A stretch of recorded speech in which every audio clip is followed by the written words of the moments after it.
میں نے کہیں پڑھ لیا کہ یہ جو لہسن ہے نا, انٹرنیٹ پہ یاد رکھو صحت کے نام پہ الو بنانے کی دکانیں ایسی کھلی ہوئی ہیں کہ اللہ کا واسطہ دے کے کہتا ہوں آپ یہ نہ دیکھا کرو.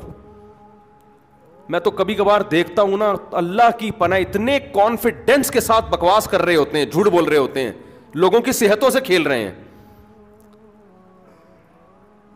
یہ والی کھانے ادرک کے قہوے اور یعنی اللہ معاف کرے وہ جو ہے نا آج کل آتی ہے ایک لونگ, آپ انٹرنیٹ پہ یوٹیوب پہ سرچ کرو, ایسا لگتا ہے لونگ اور ہیرے میں کوئی فرق ہے ہی نہیں.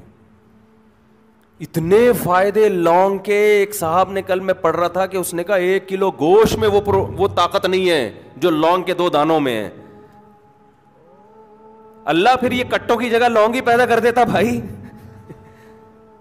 اتنی بڑی بڑی داڑیاں رکھ کے پھینکے جا رہے ہیں, اتنے کانفیڈنس کے ساتھ جھوٹ بولتے ہیں. اور اس میں ہر طرح کے بڑی بڑی داڑیوں والے بھی ہیں اور 3 پیس سوٹ والے بھی ہیں. بڑی داڑیوں والوں سے یہ آتا ہے کہ یار یہ بزرگ آدمی ہے, یہ تو غلط بات کرے گا ہی نہیں. اور 3 پیس سوٹ سے لگتا ہے بھائی امریکہ سے آیا ہے, انگلش بول رہا ہے, میدے کو اسٹمک بول رہا ہے, گردے کو کڈنی بول رہا ہے. یہ تو جھوٹ یہ انگلش بول رہا ہے بھائی. اور ٹیلی ویژن کے چینل بھی ان کو پروموٹ کر رہے ہیں. لوگ کہتے ہیں یار یہ اتنے بڑے ٹی وی چینل میں آ رہا ہے تو غلط کیسے ہو سکتا ہے. دیکھو چینل والوں کو عام طور پر اس سے غرض نہیں ہوتی کہ یہ ماہر ہے یا غیر ماہر.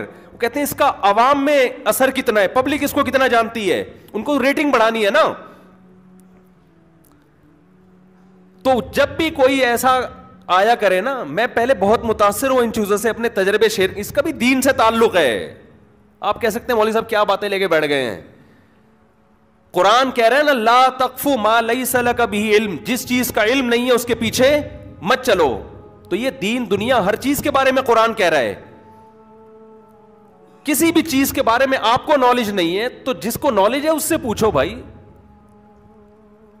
تو میں ایسے نا ایک دفعہ میں نے پوری ڈائری تیار کی, کسی طرح ہے بڑے زبردست قسم کے نا 3 پیس سوٹ ٹائی میں اور انگلش میں, میں نے تو پورا نوٹ تیار کر لیے. میں نے کہا یار یہ تو بڑی خاندانی معلومات ہیں, لونگ اور ادرک اور لہسن اور پتہ نہیں 2-4 چیزیں اور ملا لیں ایسی خاندانی کے بس. اب میں نے کہا گھر میں اب سب کچھ گھر سے کچن سے باہر نکال دو. صبح لونگ سے ناشتہ ہوگا, دوپہر کھانا بھی لونگ کے پراٹھے. پراٹھے کیسے چھوڑیں بھائی. لونگ اچھی چیز ہے صحت کے لیے, میں نہیں کہہ رہا کہ اچھی نہیں ہے. وہ کسی ماہر حکیم سے, کسی ماہر آدمی سے آپ پوچھیں جو واقعی ماہر ہو. ٹی وی میں آنے سے ماہر نہیں ہو جاتا, تو وہ بتائے گا. بعض لوگوں کے نقصان دہ ہے بھائی, ٹھیک ہے نا. لہسن کچا آپ کھائیں, بہت فائدے مند چیز ہے, لیکن ہر ایک کے لیے نہیں ہے. اور فائدے بھی ایک لمٹ ہے, ایسا نہیں ہے کہ وہ ساری. اگر یہ ہوتا تو سارا جرمنی, یورپ, امریکہ ساری دوائیں باہر نکال کے سارے لہسن ہی کھا رہے ہوتے بیٹھ کے. ساری دنیا لہسن ہی کھا رہی ہوتی بیٹھ کے, ہر چیز کا علاج اگر اس میں ہوتا. پھر اس میں تیزابیت بھی تو ہے نا. لہسن آپ کچا کھائیں گے, وہ ایسڈ ہے, تیزاب ہے وہ. ہمارے ایک دوست نے صبح نہار منہ انٹرنیٹ پہ دیکھ کے سرکہ پینا شروع کر دیا. صبح نہار. اب آپ بتاؤ یار, ایسڈ ہے وہ تو آنتوں کو جا کے کاٹے گا کہ نہیں کاٹے گا. اور بڑی فخر سے کہہ رہے میں پتلا ہونا شروع ہو گیا. میں نے کہا پتلے ہونے کے ساتھ ساتھ بہت ساری چیزیں آپ کی آہستہ آہستہ غائب ہو جائیں گی, ٹھیک ہے نا. سمجھ شارٹ ہوتی چلی جائیں گی مارکیٹ سے چیزیں. یہ ایسڈ ہے, تیزاب ہے جو تم پی رہے ہو. تو لونگ کے فائدے ایسے لگے گا آپ کو بس. لہسن تو ہو ہٹو بچو ہو گیا بھائی. لہسن تو فائدے مند چیزیں, لیکن ایک ہر چیز کی ایک لمٹ ہے. اچھا, تو لوگ 2 چیزیں دیکھ رہے ہوتے ہیں. یا تو دیکھ رہے ہوتے ہیں کہ جی حکیم صاحب کا چہرہ بڑا نورانی, وہ حکیم ہوتے بھی نہیں ہیں. اور حکیم اگر ہیں بھی تو آپ کو کیا پتا کہ صحیح ہے کہ غلط ہے. تو اس لیے جو میں اپنے تجربہ ایک جلدی سے بتا کے بس آگے چلتا ہوں, جو لمبی چھوڑ رہا ہے نا وہ کبھی بھی اچھا حکیم نہیں ہو سکتا. یہ ذہن میں رکھو. جو کہہ رہے ہیں نا بس میرے پاس ایسا علاج ہے, میں یوں کر دیتا ہوں, میں نے یہ ٹھیک, وہ تو پھینکو ہے ایک نمبر کا. کبھی بھی یہ صحیح آدمی ہوگا وہ کبھی بھی وہ کہے گا نارمل جیسے سب علاج کرتے ہیں ہم بھی ویسے ہی کرتے ہیں, ہم کوئی مریخ سے نہیں اترے ہیں, ٹھیک ہے نا. کوشش کریں گے, اللہ کرے ٹھیک ہو جاؤ, نہیں ٹھیک ہوئے ایک بڑے اچھے حکیم تھے, ان کے پاس ایک مریض گیا پیٹ کے علاج کے لیے, انہوں نے بہت دوائیں دیں تو وہ نہیں فائدہ ہوا, تو حکیم صاحب نے کہا بیٹا میں تو یہی کر سکتا ہوں, اس کے علاوہ میرے پاس اور کوئی حل نہیں ہے, اب آپ کہیں اور چلے جائیں. اور وہ واقعی بڑا ماہر حکیم تھے, وہ انتقال ہو گیا, اللہ مغفرت فرمائے ان کی. تو ماہر آدمی تو یہ کہتا ہے بھائی میں کیا کروں یار, یہ اس سے زیادہ میرے بس میں نہیں ہے. لیکن آپ دیکھو اتنا بڑی بڑی پھینکی جا رہی ہیں, تو انٹرنیٹ پہ خوب اچھی طرح سمجھ لیں. ہاں میں بتا رہا تھا, میں نے پوری صفوں کے نوٹس لکھ دیے نا, لونگ کے اور ادرک کے, اور یار وہ تو فلانا یونیورسٹی سے فارغ ہیں, یہ پتہ نہیں کہاں کہاں سے. پھر میں نے ڈاکٹروں سے رابطہ کیا, مختلف لوگوں سے, انہوں نے کہا کہ یہ آدمی ایک نمبر کا پھینکو ہے. ٹھیک ہے, کہیں ایسا نہ ہو آپ کسی خاص آدمی کی طرف آپ کا ذہن چلا جائے, آپ کا دماغ وہاں نہیں جائے گا. ایسا نہ ہو کسی کے کو آپ اچھے بھلے آدمی کو بولیں کہ مفتی صاحب ان کے بارے میں. لوگ یہ بھی کرتے ہیں میرا بیان لے کے نا کسی بندے کا لگا کے چلا دیتے ہیں ساتھ میں, حالانکہ اس بندے کے بارے میں نے نہیں کہا ہوتا.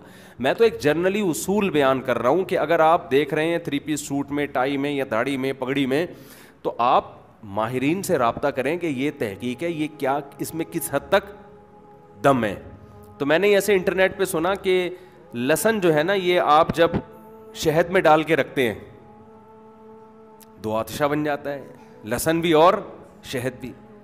تو اس کو نہار منہ کھائیں, اس شہد کو کھائیں, اس میں لہسن کا پانی آ گیا, ہٹو بچوں ہو جائے گا, یعنی بڑی زبردست صحت ہو جائے گی, کولیسٹرول ختم ہو جائے گا, اور رگوں میں ایسے خون دوڑنا شروع کر دے گا. تو ایک اچھے حکیم ہیں, میں نے ان سے رابطہ کیا, کچھ ماہر معلوم ہوتے ہیں, ان سے رابطہ, انہوں نے کہا یہ کتاب الحمقاء نام کی ایک کتاب ہے جس میں لکھا ہوا ہے احمقوں کی کتاب, اس میں یہ نسخہ لکھا ہوا ہے. صحیح. انہوں نے کہا اس کے کھانے سے ہی ہوتا ہے کہ چہرے کا رنگ پیلا پڑ جائے گا. اب اللہ عالم, یہ میرا شعبہ نہیں ہے, میں بھی اس طرف نہیں آ رہا, بس آپ کو بتانے کا مقصد یہ ہے کہ جو جس کا کام ہے نا میرے بھائی اسی پہ ساجے. تو اگر آپ نے حکمت سے علاج کرانا ہے تو کسی اچھے ماہر حکیم جو ریلائبل آدمی ہو, جو باقاعدہ کسی سے سیکھا ہو, اس نے کسی ادارے میں پڑھا ہوا ہو, اس سے کرائیں. ڈاکٹر تو آپ ڈاکٹر ہیں, MBBS ڈاکٹر ہیں, ان کے پاس جائیں. اور ایک جلدی سے بات سمیٹ کے میں پھر آگے آتا ہوں, ایک بات خوب اچھی طرح سمجھ لیں, حکیموں میں سب میں نہیں لیکن بہت سو میں ایک بڑا فراڈ یہ چل پڑا ہے مارکیٹ میں. وہ یہ چل پڑا ہے کہ انہوں نے حکمت کو مذہب کے ساتھ ملا دیا ہے.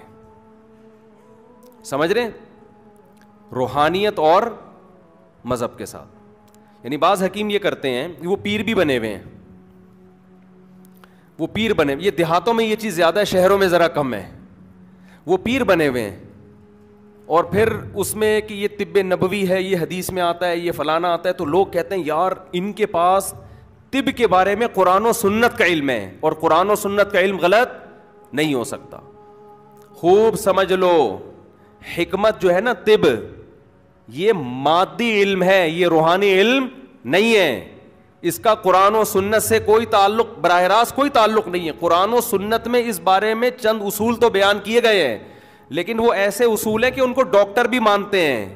اس میں حکیم میں اور ڈاکٹر میں کوئی فرق نہیں ہے.